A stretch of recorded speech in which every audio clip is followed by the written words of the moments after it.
Hello everyone, जैसा कि मैं बात कर रहा था कि एसएससी जीडी 2025 की वैकेंसी 2025 शुरू होने से पहले ही आ जाएगी। तो ये वैकेंसी आपकी आ गई है और ये देखिए आपके सामने डिटेल है कि इस वैकेंसी में क्या क्या चीजें आपको मिलने वाली हैं, एग्जाम डेट कब है आपका, और ये एप्लीकेशन फॉर्म कब से आपका जो है स्टार्ट होने वाला है। सारी चीजें आपके सामने है। वैकेंसी जैसा कि एसएससी ने कहा था कि 5 सितंबर को जो है हम रिलीज करेंगे, तो रिलीज कर दी इन्होंने।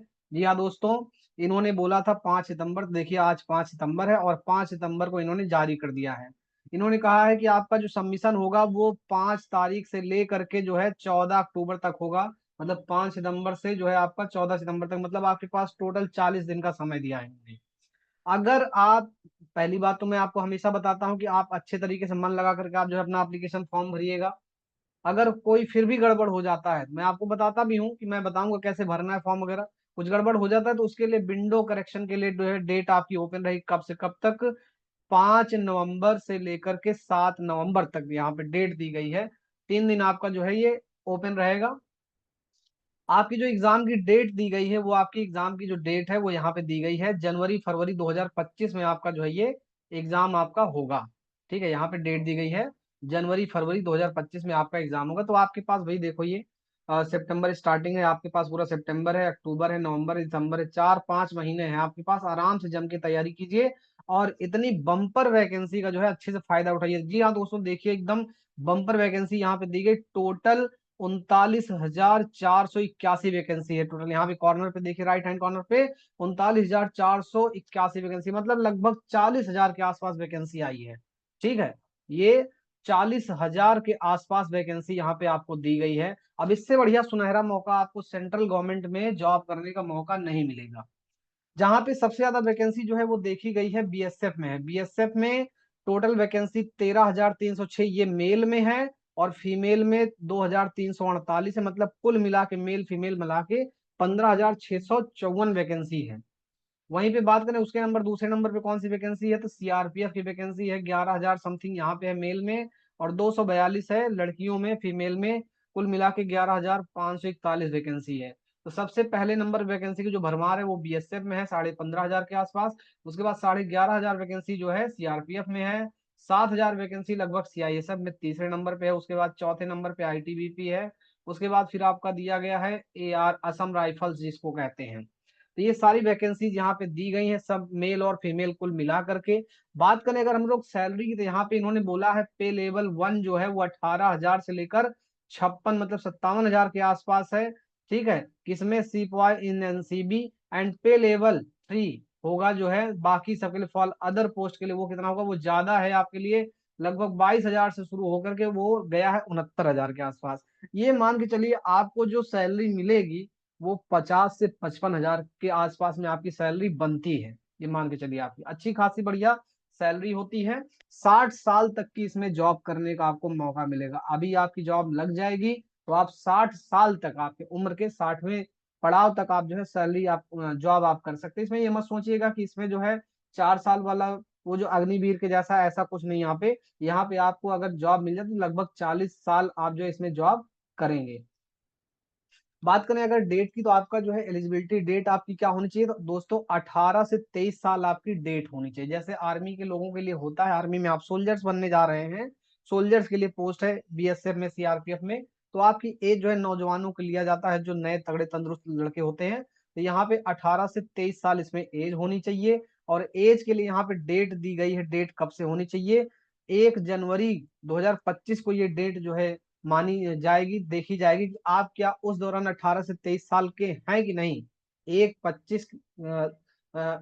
2025 में 1 जनवरी को क्या आप 18 से 23 साल के बीच में है कि नहीं। और ये डेट दी गई है कि आपका जन्म जो है 2 जनवरी 2002 के पहले ना हुआ हो, आपका जन्म 1 जनवरी 2002 के बाद हुआ हो। और भैया यहाँ पे 1 जनवरी 2007 के बाद आपका जन्म ना हुआ, ये डेट आपको ध्यान रखना है। अगर आपके इसके बीच में डेट ऑफ बर्थ है तो आप भर सकते हैं फॉर्म। यूआर कैटेगरी के लिए, ईडब्ल्यूएस कैटेगरी के लिए ये दिया गया 18 से 23 साल। जबकि एससी एसटी कैटेगरी में 5 साल की छूट रहती है, ओबीसी में 3 साल की छूट है, एक्स सर्विस मैन में 3 साल की छूट है। फिर बात करें आपका एजुकेशनल क्वालिफिकेशन इसके लिए क्या होना चाहिए, तो भैया इसमें आपको 10th पास होना जरूरी है। और कब तक, तो बच्चे वैसे भी 18 साल के पूरे होते हैं तो 10th क्लास उनका पूरा हो जाता, नहीं भी है मान लो किसी का लेट लतीफ हो गया है तो 1 जनवरी 2025 तक उसका जो है 10th क्लास क्लियर हो गया हो। उसके बाद आपसे मांगा गया कि आपके लिए फायदा हो सकता है, आपको इंसेंटिव मिल सकता है, मतलब अलग से फायदा मिल सकता है। अगर आपने एनसीसी सर्टिफिकेट आपने लिया हुआ है तो आपको ये अलग से फायदा मिल सकता है। एनसीसी सी सर्टिफिकेट वालों को 5% जो है एग्जाम मार्क्स मिलेंगे अलग से, मतलब जैसे 160 नंबर का होता है तो आपको 160 का 5% जो है अलग से आपको जो है प्रोवाइड कराया जाएगा। एनसीसी बी सर्टिफिकेट को 3%, एनसीसी ए सर्टिफिकेट को 2% जो है अलग से मार्क्स दिए जाते हैं। जो बात करें स्कीम ऑफ एग्जामिनेशन क्या होगी, तो एग्जाम की स्कीम जो है मतलब जो है कौन कौन सा क्वेश्चन पेपर कौन कौन से सब्जेक्ट से आएगा। तो टोटल दोस्तों 80 क्वेश्चन होते हैं यहाँ पे। हर क्वेश्चन 2 नंबर का होगा। 20 क्वेश्चन आपके रीजनिंग के होंगे, 20 क्वेश्चन आपके जीए जीएस के होंगे, 20 क्वेश्चन आपके मैथ्स के होंगे, और 20 क्वेश्चन चाहे आप हिंदी ग्रामर सॉल्व करें या फिर आप हिंदी व्याकरण के आप क्वेश्चन सॉल्व करें, या फॉर्म भरते समय ही पहले से आप क्लियर कर लेते हैं कि आपको क्या करना है। और साथ ही साथ आपको एक और चीज बता दूं कि अगर आपके पास एनसीसी सर्टिफिकेट है तो आप फॉर्म भरते समय इस चीज को मेंशन कर दें कि हमारे पास एनसीसी सर्टिफिकेट है, नहीं तो बाद में मान्य नहीं होगा। आपको टोटल 80 क्वेश्चन दिए जाएंगे और 80 क्वेश्चन के लिए आपको टोटल जो मिनट दिया जाता है वो 60 मिनट दिया जाता है। ठीक है, आगे अगर हम बात करें तो इसके लिए नेगेटिव मार्किंग भी होती है, 1/4 नेगेटिव मार्किंग होती है। ठीक है, 1/4 आपकी नेगेटिव मार्किंग, जितना आपको नंबर मिलता है उसी का 1/4 आपका कटता भी है। फिर बात करें यहाँ पर आपका फिजिकल टेस्ट होता है, प्री एग्जाम आपका हो जाएगा। प्री एग्जाम में 4 सब्जेक्ट मैंने बताया क्या क्या थे। उसके बाद आप जब वो पास कर लेंगे तो आपका जो है फिजिकल इफिशियंसी टेस्ट होगा। इसको आपको क्वालिफाई करना अनिवार्य है। ठीक है, इसमें दिया गया मेल कैंडिडेट को 5 किलोमीटर की दौड़ लगानी होगी, 24 मिनट के अंदर आना होता है। फीमेल कैटेगरी को 1.6 किलोमीटर मतलब लगभग 1.5 किलोमीटर मान लीजिए, 8.5 मिनट में लाना होता है।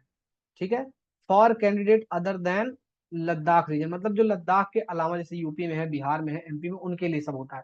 और जो कैंडिडेट लद्दाख रीजन के उनके लिए अलग से है, उनके लिए 1.6 किलोमीटर 7 मिनट में मेल के लिए है, और 800 मीटर 5 मिनट में फीमेल के लिए जो लद्दाख स्टेट से आते हैं। उसके बाद फिजिकल इन स्टैंडर्ड टेस्ट है कि आपका फिजिकल जो है कराया जाएगा। इसमें मेल कैटेगरी की जो हाइट है वो 170 सेंटीमीटर होनी चाहिए, जबकि फीमेल कैटेगरी की जो हाइट है 157 सेंटीमीटर होनी चाहिए। कुछ कैटेगरी में रिलैक्सेशन दिया गया है, जैसे कि स्केड्यूल ट्राइब में यहाँ बताया गया है कि इनका 162.5 जो है होना चाहिए सेंटीमीटर मेल का, और जबकि फीमेल का होना चाहिए 150 सेंटीमीटर। ये शेड्यूल ट्राइब का मतलब एसटी के लिए है।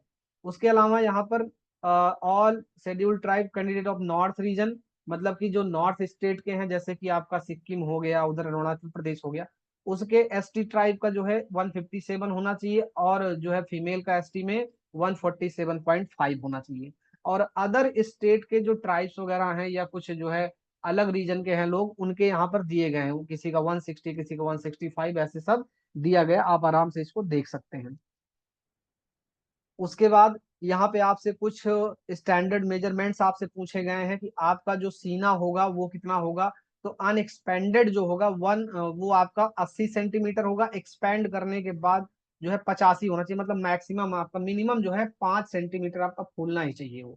ठीक है, जब आप सीना फुलाएंगे तो मतलब 85 हो जाना चाहिए।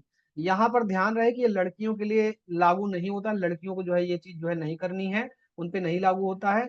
बात करें अगर यहाँ पर तो शेड्यूल ट्राइब के लिए यहाँ पर जो है 76 से +5, कुछ में 78 से +5, और कुछ में 77 से +5, ये जो है जरूरी चीजें आपको ध्यान रखनी है। अगर आपको ये वीडियो पसंद आया है तो चैनल को सब्सक्राइब कर लीजिए, ताकि आपको एग्जाम से रिलेटेड ऐसी जितनी भी इंफॉर्मेशन है, चाहे वो एसएससी की हो, एसएससी जीडी की हो, एसएससी सीपीओ की हो, सीजीएल की हो, सीएचएसएल की हो, रेलवे की हो, यूपी पुलिस की हो, दिल्ली कांस्टेबल की हो, बैंक एसबीआई क्लर्क वगैरह जो भी है, सब आपको जो है मिलती रहे। Thank you so much. मिलते हैं हम लोग अगले वीडियो में, जैसे ही कोई इंपॉर्टेंट नोटिफिकेशन आता है हम आपको तुरंत बताएंगे।